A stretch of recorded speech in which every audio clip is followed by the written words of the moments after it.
Hello class. This is session 1 of week 2 for September the 2nd, the year 2019, Introduction to Graduate Research.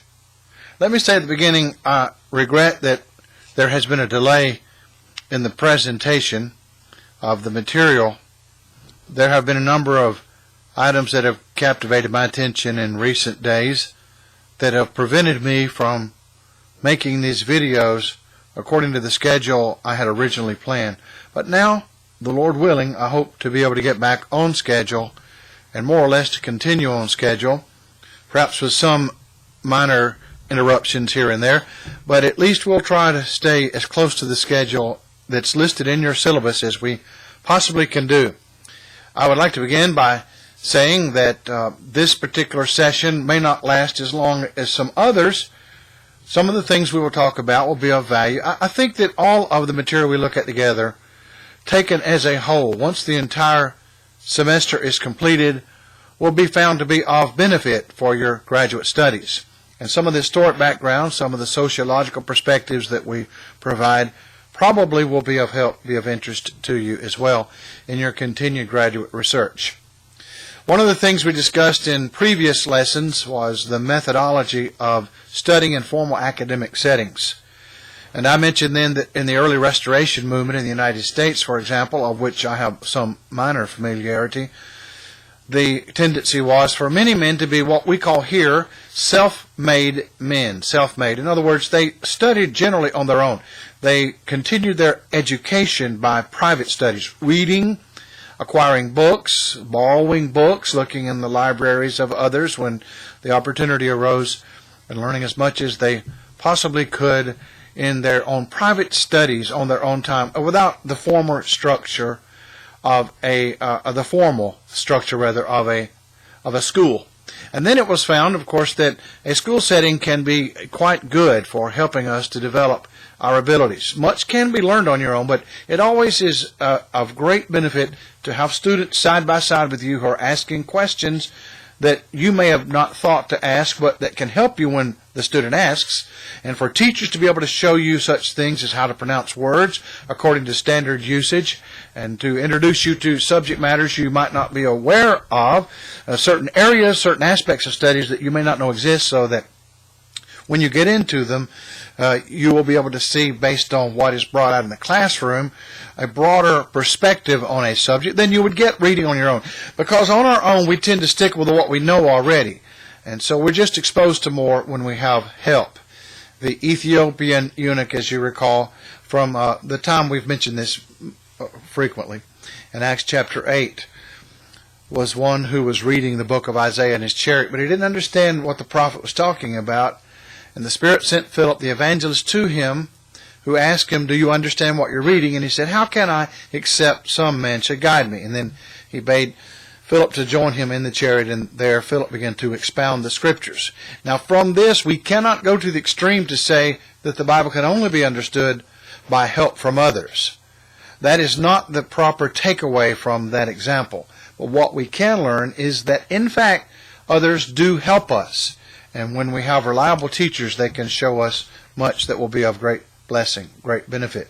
So, of course, it was learned then the academic setting might be preferable in many cases to the preparation of the preacher in particular. And that's what we especially have in mind. I'm assuming now in this course of studies you are in your graduate research because you want to be a better gospel preacher. You want to be a better teacher and trainer of other gospel preachers and or missionaries, evangelists, and that's commendable.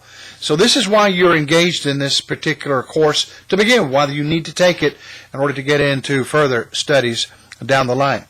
So with that being said, we're going to continue to construct our whole discussion around that central idea of a theological education, a biblical education that will also be practical in terms of your ministry and the best way to accomplish that. So we've mentioned many times there are other methods in addition to schooling for learning the Bible, but here we're talking about schooling, and we concluded before we believe it to be a legitimate method, that there are ways to conduct schooling, academic programs that will coincide with biblical teaching, for example, which is our ultimate authority.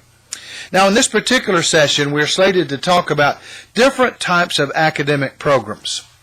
Let me say a couple of things about that. First, before I say anything more, I want to just pause to let you know that I sympathize when you may have difficulty with the technical aspect of the videos. You may have trouble sometimes seeing or hearing me, and I apologize that sometimes occurs. The problems may be on this end when I'm producing them. And I know some of you may have some good ideas, and you've been attempting to share them with me. Hopefully we'll be able to set up a time perhaps to Skype and to discuss that with one another so that we can figure out the best way to get the curriculum delivered to you. Let me say this. I watch a lot of YouTube videos, as I'm sure many of you do, in a number of subject areas. There is a lot out there. You have to be cautious. There's a lot of junk, to be quite frank. There's a lot of material that's just not trustworthy. But if you do your homework and you carefully examine to see if the statements that are made on these videos are well documented, well demonstrated, well proven, then you can derive a whole lot of good from watching some YouTube videos, not all. Again, there's a lot to be cautious about. But as I watch these YouTube videos, I come across a lot of videos that are produced by what we call the millennial generation, the millennials, who seem to like to want to put a camera on a selfie stick and at the end of that selfie stick just show their face. I'm uncomfortable with the fact that the best way I can deliver this curriculum at the present time is by means of just using this video software and just showing my talking head, as it were. I'm going to try to figure out a way in the future to be able to shift between screens more easily. It's not that easy. I can do that, but it's not that easy to do on the fly while we're in the middle of a presentation. But if I'm able to learn how to do that, then I should be able to provide more variety rather than just looking at my face. And I know you get tired of seeing those videos too. I will assure you, my motive, if the Lord is my witness, my motive in this particular case is not for you just to see me. It's not just to show my face, as it appears to be for those who produce these videos. Then we will return back to the theme. I've said that, and let me go on to say now, there are various types of academic programs that exist in my country. Now, that's all I can really deal with. And I fear that there may be a disconnect between some of the details that I will mention and your particular system, your academic system as you know it, your customs, your expectations, your regulations, and so on, as they exist in your country, in the Philippines. I will have to admit, as I've said before, I am not intimately acquainted with all of the ins and outs of your system. I only know a few things, and I assume that in many respects there are a number of similarities to our system here in North America. But I am sure that there are some differences, and some could be of importance. I would urge you, if you would, to let me know whenever I have strayed away. If I've discussed something or mentioned something that I feel is of relevance to graduate research, which might not be of particular relevance to your situation in your home country, you might want to send me a note, a kind email letting me know about that and correcting me and updating me on your system, how it might relate to some of the things that I will talk about. I can only tell you what I know about this system in this country. That's the one with which I'm familiar. And as I talk about the North American system, particularly the system in the United States that I've had experience with, the system of schooling here in this country, I would urge you to be very flexible in your thinking and to allow it to be analogous, your thinking to be analogous, using analogies.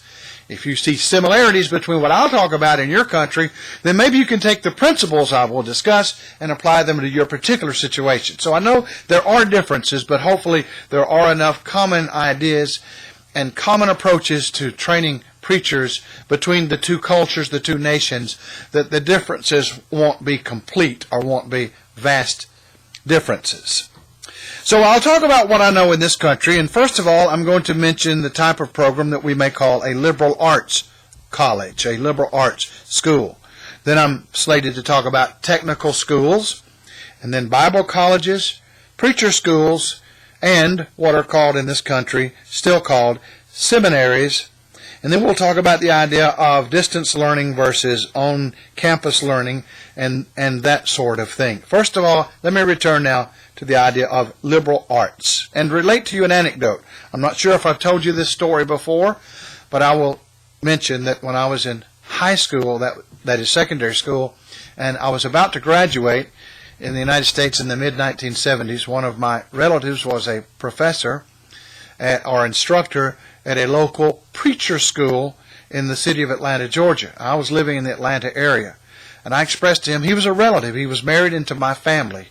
I expressed to him my desire, once I graduated from high school, to go to the school where he was a teacher, Southeastern Biblical Institute in Atlanta. It no longer exists. It was a preacher school, I guess you would say technically, and to learn all I could in their 2-year intensive program of study about the Bible. I just wanted to know the Bible. And then I would start preaching, I said. Well, I was surprised when my relative counseled me not to take that route. And I wondered why he would say so. I thought he would want to encourage me to be a part of the school where he himself was one of the instructors. He was a Hebrew teacher, for example. But he let me know that since I was a young man, I needed a broader background of knowledge than that I would receive in a preacher training school. So he said, I urge you to attend one of our liberal arts colleges. And there get a good fund of knowledge of general information about many secular fields, including the Bible. And in that way, when you go out into the real world of preaching, you'll have a broader grasp of the kinds of issues people bring to your attention, the kinds of things they'll ask you about in counseling situations, the sorts of things you will hear about in the news and about which you can make comments from a biblical perspective and that sort of thing, than you would get if you only came to our school. Well, I was consternated. I was confused.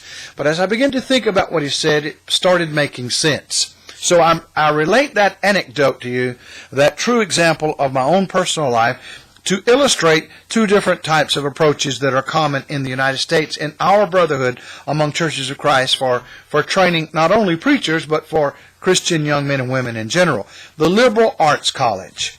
Now, this is kind of a particularly American phenomenon, though many parts of the world have now adopted it.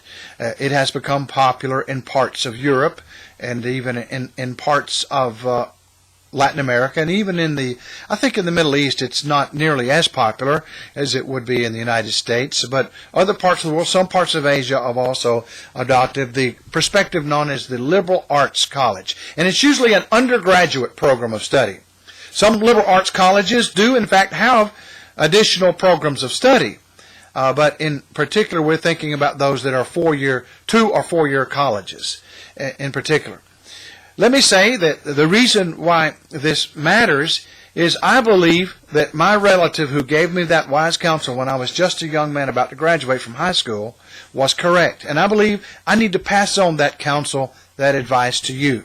This is one of the reasons why I'm happy to be associated with Asian Christian University and the kind of program that it is, unlike that of what we might call a traditional preacher school in the United States. And I'll define that and describe that approach in just a few moments. But I'm glad that we have this opportunity and that you are a part of a legitimate graduate school that's part of a legitimate university. Now, the university would be just a kind of a subdivision or a subcategory of the study of the Liberal Arts College. The Liberal Arts College is where liberal arts would be emphasized. Liberal arts and science, usually general knowledge, such as science, mathematics, English, rhetoric, logic, the various fields of psychology and sociology may be involved, though those are a little bit more specialized, but you may have them. Just a general fund of knowledge should be acquired about the world in general. And this would involve such things as English composition, English grammar, literature, study of the world's finest literature. How does that help us as gospel preachers? Well, we have a good idea of what the world thinks, how it thinks. We know something about philosophy. I would say philosophy is a key subject, incidentally, that I should mention as a sample subject that should be a part of a liberal arts college. It would be indispensable, in my view, to a good liberal arts program. So we have undergraduate studies. And you take those studies, and I assume that all of you have done that in your preparation for the graduate program. And once you've completed that kind of program, then you're ready for the more specialized training, where you narrow your approach, you narrow your focus to the sorts of things, the technical matters that need to be understood for advanced ministry studies. So we're talking about the liberal arts college. Now, obviously, liberal arts has nothing to do with liberal versus conservative, where we gauge and we weigh or evaluate the kinds of ideologies that people have or the theological perspectives they have. It has nothing to do with that. Liberal in the sense of the liberty of the mind to study such general knowledge. So I would urge you to continue with your general knowledge studies. It's always good to be aware of current events, to read the newspaper or maybe hear the news. It's good to be aware of philosophical issues, but always, of course, remembering that the Bible is the final authority, and this is the book by which we will be judged. So we're learning how to study to show ourselves approved unto God, workmen that need not to be ashamed, rightly dividing the word of truth, 2 Timothy 2 and verse 15. In other words, we are giving diligence to show ourselves to be approved workmen who know how to handle the word of God. And we're using the liberal arts college as one way to do that, and I would say that's the sort of program, that's how I would classify this program of study. That's the sort of program that we are all involved in at Asian Christian University, the liberal arts college. Then we have in this country, and I suppose that there might be some analog in your own country as well, something we call technical schools. And I have also been a privileged student in one of those kinds of schools, believe it or not. Some of the most cherished learning that I have came from about 3 months of study, intensive study, in a local technical college. I was able to matriculate there and attend that local college here in the West Georgia area of the United States, in the southern United States, and to acquire enough information to go out and to be tested by the state of Georgia to earn my commercial driver's license, which allowed me the legal right to drive an 18-wheeler, we call it, a big truck on the road, a commercial vehicle on the road. There are other kinds of things that are studied in technical schools, such as the skill of welding, metal welding, or even nursing. Some medical studies are provided. Mechanical studies such as diesel mechanics, automotive mechanics, electrical studies, and things like that. And those are good for a vocation, for one to learn how to have a skill to make a living. And that's not our approach. Some of our preacher schools in some mission settings have provided such information in the past, but I think that we do well to stay focused on the academic side of what we're trying to accomplish and not teach you skills in welding and truck driving and things like that. It's just too much for us to try to do in this school. You can learn that on your own, but that's what a technical school would do. So we know that this program is not really a technical school, not technically speaking. Then in my nation, we also have what we call Bible colleges, a Bible college. Now, a Bible college is similar to a liberal arts college. But here in this country, some of the differences, well, I guess the major difference has to do with the emphasis. In a Bible college, the principal subject matter is, of course, the Bible, as implied by the name. Other subjects support that. English composition, grammar, literature, logic, rhetoric, those sorts of subjects, even science studies, all are designed simply to support the biblical program, which is at the core of the Bible college. So the Bible college student is expected generally to take a number of Bible courses, a large number of Bible courses. Perhaps the majority of what he would learn would be from the Bible itself. And then there are other things that would help to shore up, to fill in the holes of his knowledge. So a Bible college is not completely different from a liberal arts school, but the emphasis is different. In a liberal arts school, I remember the motto of the one where I attended back in Tennessee years ago, Freed-Hardeman University, where we were taught how to live and how to make a living. How to live and how to make a living. The expression to make a living means to earn one's way in the world, monetarily speaking, to learn a trade, a trade that's viable. Learning how to live and how to make a living. That was the emphasis there. So it was a broad range of studies, and it was not just for Bible alone, Bible studies. Another difference in my nation between a Bible college and a liberal arts college, and there might be others technically speaking of which I'm unaware, but that I have noted in my own experience, is the prestige factor. maybe that shouldn't be the case, and I know this may be controversial, and I do not in any way mean to disparage the good work of our Bible colleges, and we need more of them, of course, in this nation. I'm all for Bible colleges. I'm behind them 100%. But I will say that in the minds of many people, right or wrong, in the minds of many academicians, the Bible college does not enjoy the same reputation or high prestige as a fully accredited liberal arts college. Now this gets us into the subject of accreditation, and I'll talk about that in the next session at length. But let me just say, often accreditation is one of the differences. Usually Bible colleges tend to be accredited by their own unique Bible colleges accrediting authorities, whereas liberal arts colleges are often accredited by the state-sanctioned accrediting authorities or state-approved, such as in our region in the United States, the Southern Association of Colleges and Schools. SACS is the anagram, Southern Association of Colleges and Schools. And then some also seek accreditation through different governing bodies or regulating bodies. Actually, accrediting authorities would be the better way to describe them. So I'll talk about that more next time around and talk about the pros and cons of accreditation. But that is one of the differences often between a Bible college and a liberal arts college. And then I've mentioned already the preacher schools. Now, in my nation, a preacher school generally refers to an organization that is under the control of, under the authority of, a single congregation, one church, one congregation within the vast brotherhood of believers. Although students will come from many different congregations, and many different congregations may provide support in one way or another, even monetary support, financial support, nevertheless, the actual direction of the school, the guidance and day-to-day control of the school is under the eldership of a particular congregation.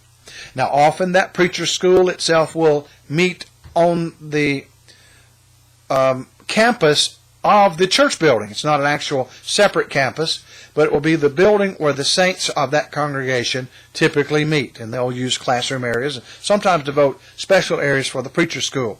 Why a preacher school? What is the idea of a preacher school? In this country, a preacher school was conceived with this idea in mind. Many men and women have, but particularly men, we're thinking about those training to preach, of course. Many men have gone to liberal arts colleges and learned certain majors, such as they've become English teachers, or they've majored in science or some aspect of medicine and gone on to learn more about medicine, or perhaps they're a lawyer, an attorney by trade, and they learned all that at the liberal arts college at the beginning of their undergraduate studies. Now they've decided to make a career change sometimes later in life, after they have completed their initial education, and they want to get more schooling to be prepared to become a gospel preacher, a full-time gospel preacher, or pulpit man, as we sometimes say in our modern parlance here in this country. So to do that, we have designed these preacher schools that are intense, usually 2-year programs of studies. Some vary, some may be less or more, usually 2-year programs of studies, in which pretty much the Bible itself is all that is taught, with some exceptions. There may be some classes designed to shore up their knowledge of English grammar, English composition, and things like that. But the main emphasis is on learning to preach and learning the Bible. And often this means going through the Bible, hopefully all the way through the Bible, a complete study of the Bible in that 2-year program. So it's a very rigorous program of study, very intensive program of study, and it demands that the students be of a high maturity level, students who are really ready for that sort of education. Often they will give up their full-time work during those 2 years and will devote themselves pretty much exclusively to the study of the Word of God and ministry. And they will be supported by that congregation where the school is hosted, or by other congregations in tandem who are cooperating with them, and even supported by individuals, so that they'll be able to buy groceries and have a roof over their head and take care of their family for the period of time when they're studying in the preacher schools. Some have the idea that the preacher school may be biblically superior to the liberal arts college. And as I've discussed in a previous video, a previous session, liberal arts colleges, as they are generally organized, have a board of directors. They will consist of a president, vice president, and a number of other officers. And these are secular organizations. Although the emphasis may be on teaching the Bible, these are nevertheless secular organizations. Technically speaking, they're not the church.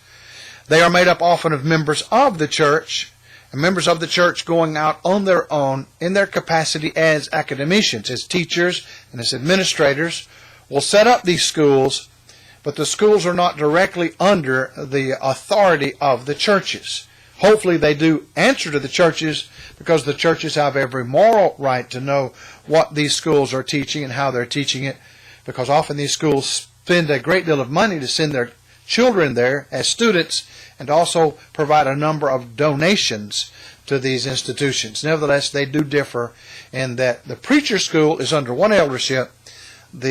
Often the Bible college is like the liberal arts college. It has its board of directors, and it is a separate entity from the church. So some have thought that perhaps the preacher school is more biblically pure. They are biblical purists. I'm not convinced that that is the case, as we studied before, because I don't think that there's any violation of any biblical principles about congregational autonomy when it comes to establishing the liberal arts colleges, the separate organizations about which we've had discussions before. But some brethren have held that idea, and sometimes they may be of the anti-istic persuasion, the anti-persuasion, as we say in local parlance here in this country, but not always. But there are some who think that it's more biblical to have a preacher school rather than a liberal arts college of some sort. Then we come to the category I will label seminaries. The seminary. And you recognize the etymology of the word from the idea of a seed, where seeds are planted, seed ideas are sown, and then from that ministers are born, ministers are trained. Our denominational counterparts for many centuries have operated seminaries. I don't suppose there is within itself anything wrong with the name seminary, or anything wrong with the goal of a seminary to train ministers. It is just that in the United States in particular, in the Restoration movement among the churches of Christ, the connotation of the word seminary, not the seminary rather, not cemetery, seminary, the connotation, not the denotation, not what the word technically denotes, but what it connotes, the emotional overtones with which it is fraught, outweigh maybe the usefulness of the term for us, because it's often thought that this is where liberal ideas are disseminated among these schools. It was often the case that opponents of the early Restoration movement were well-trained academic professionals from the seminaries of the large denominations who fought the concept of the return to New Testament Christianity tooth and toenail. They just opposed it completely. And they used their seminary training. And this is where often a man would go off to the seminary and would come back with his head all twisted around with a number of really strange and weird and liberal ideas. Now we're going to talk about that, the Lord willing, in future sessions. I'll not say a great deal about that now, but we'll point out that that may be the case, and some of our own brethren have been trained in denominational seminaries. And some of them have done well and have resisted the false doctrine they've heard on the campus in those seminaries, and some have not done well, and they have caved in, they've given in, and have become dangerous to the brotherhood. So those are the types of programs, and there may be others I'm overlooking. And of course, I'm talking mainly here about the undergraduate level that has prepared us for the graduate level, with which we have the most concern. But this gives us some background about how we got to where we are, how you got to where you are at this point. One other thing before we close this shortened session is to talk about the techniques of curricula delivery. Techniques or methods for delivery of the curriculum, delivery of the courses of study. And today we are blessed with the opportunity of distance learning programs like this one. The very idea that I can record on my laptop computer here in my office a study, and then post that and have you to access it within just a few short minutes or hours after the fact and hear what I'm saying in a faraway place. This is just something our forefathers would have never envisioned, and they could have made great use of such a technique in their time. So we're thankful that distance learning is an alternative now, so that we're able to study off campus. Of course, the traditional on-campus program of study is still very good also, and it would have its place. And I'm sure Your studies now have been a combination of the two approaches. Some on-campus studies, as well as now some of you, maybe all of you, are off-campus at the time we're studying Introduction to Graduate Research. So those are just some of the preliminary things I wanted to say here in this first session as we talk about the different kinds of programs and the different methods for delivery. In our next session for this week, in session 2, I'm going to talk about the issue of accreditation. The next 2 sessions. In the first one, we'll talk about the problems with the schools possessing such accreditation, and then in the third one we will talk about problems with the schools not possessing such accreditation. Again, I would urge you, let me know if you've been able to access this session. Just send me a quick email. You don't have to say much, just say I, mention your name, how I've been able to complete this study. Now thank you for your attention and urge you to be patient. The Lord willing, we will soon have the next session available as well. Thank you.